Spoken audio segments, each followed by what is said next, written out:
like repeal the 19th Amendment, or why do we have, civil rights, or why do we have protected classes, or why do we have foreign policy aims that we do? Why does our military spending matter? Yeah, why do we waste so much money on the military? I'm sure you've heard this a billion times. Why do we waste so much money on the military? It's so stupid.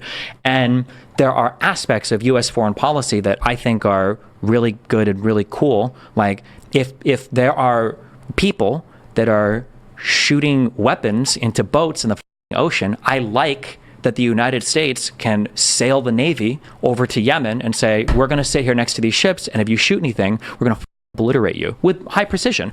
Unless something has changed, I don't believe any civilians were killed in any of the Yemen installation bombings, right? When the U.S. government probably hasn't said that any have. I don't think the Houthis said that they had, have they?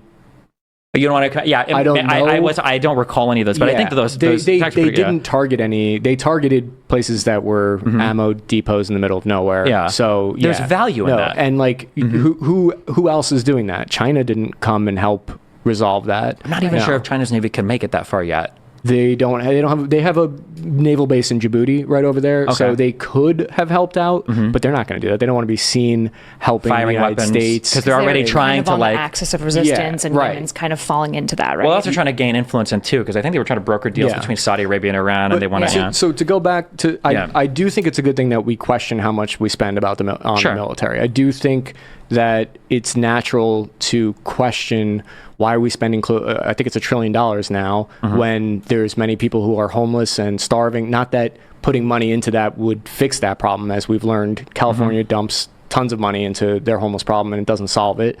But it's good that democracies, that we can have a sober discussion about like, hey, is this the right thing to spend this much money on? Yeah. Should maybe our allies spend more on defense so that they can take a piece of that responsibility? I mean, what do you think on that? I'm super curious, actually. I think it's a good thing. I think countries should be more self-sufficient in their defense spending. So you want other countries to spend more, and do you feel that we overspend? I think they want to as well. I think it's difficult for them to make those changes in their budget. Poland is doing it. If you guys want to talk about the defense modernization programs of these different countries like Poland and Germany and France, and Britain, they're increasing their defense spending by billions of dollars, all of them now, because they're all spooked out. So yeah, I think it's good for them to spend more on defense, and maybe it would be good for the United States to be able to lower how much they spend on defense. That would be nice. Sure. Maybe right now they can't.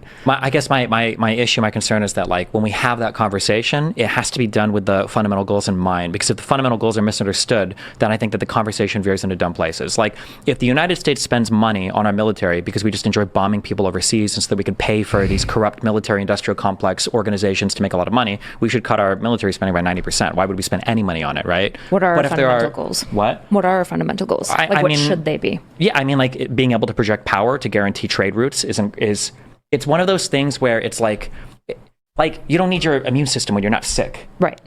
But if you don't have it, you're dead, right? Yeah. And I think that people don't know what the world looks like without somebody guaranteeing passages for free trade.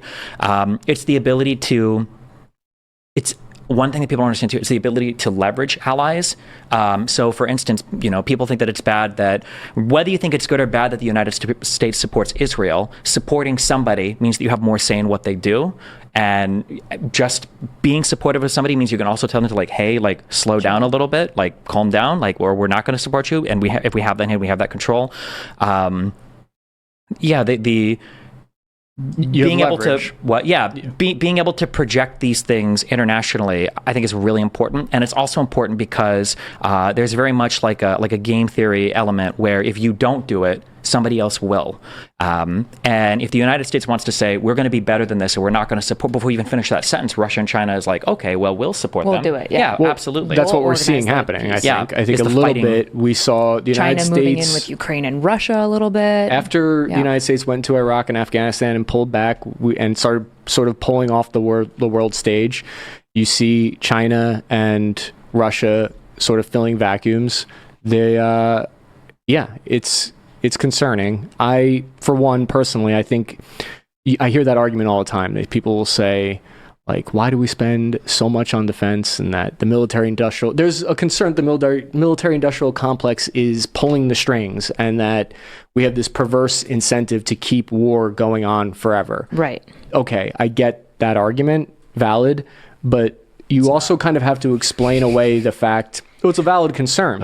It's just politicians can't get elected on the back of dead soldiers. But yeah, sorry. It's a valid concern, but I don't believe that we're at that point yet, because you'd have to explain the fact that why has U.S. military spending gone down several times over the last several decades. Since World War II, we've steadily decreased our spending in terms of a percentage of our GDP.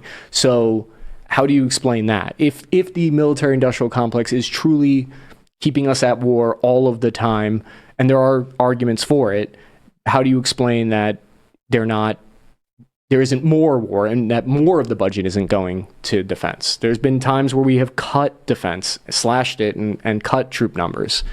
So I think my biggest pet peeve with that argument, and people don't go too deep into it because whatever, but like when you look at the actual size of these companies, the revenue that they're doing, it's dwarfed like several times over, like orders of magnitude, when you look at like our tech industry. And when like military conflict and stuff happens around the world, and like energy prices are affected, everything, like if you were thinking that people were pulling the strings behind the economy of the United States, I would be looking at people like Apple and Facebook and Amazon, because these guys, their advertising budgets could account for the entire profit of like the entire military industrial complex. So the idea that a few companies with market caps of anywhere from 10 to 100 billion are pulling the strings, meanwhile Apple is sitting here with bank accounts larger than like the yearly revenue of like multiple of these companies combined, it drives me crazy. Yeah.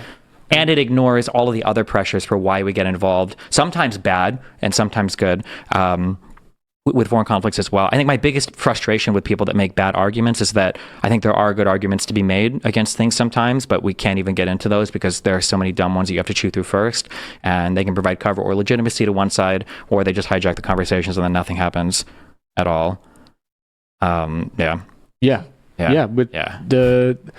There's also the argument that we're not spending enough on defense, and you see the disrepair that our Navy is in, the disrepair that some of our military... So a lot of our equipment is from the 1970s. We're still using the same platforms. The M2 Bradley from the 1970s, the M1 Abrams from the 70s. Like, there's an argument to be made that we need to spend more on defense. I had a couple cop friends that would complain to me on the BLM era when they would see videos of the cops and some of these like kitted AR-15s that these guys have, and they're like, holy shit, this guy's like rifle is more than like the cost of my entire gear issued to me or whatever. Is like, yeah, the insane amount of spending for some of our police forces versus what, and they even buy shit from the military sometimes too, versus like what the military guys will get. Yeah, there's a program where they can get a lot of that decommissioned. Oh, that's and so you see cheaper, the armored I'm guessing, vehicles and stuff. Yeah. Okay, sorry, I'm gonna. Oh, yeah, go. I have a question actually about China and Taiwan. So do you have stuff on that's not a derail? Stuff relating to that? No, go for it. Okay, so you said we should probably get into the axis of resistance. I know we've dug into it a little bit. Last time when Ryan was here, he said that he thinks China is going to invade Taiwan probably in the next like year or two. I'm super curious on your thoughts of that. Do you think that the tensions are at the point that China would be invading and kind of surrounding and going into Taiwan? Yeah, actually, I think I listened to that talk that you had with Ryan. He was very insightful analysis that he added to that.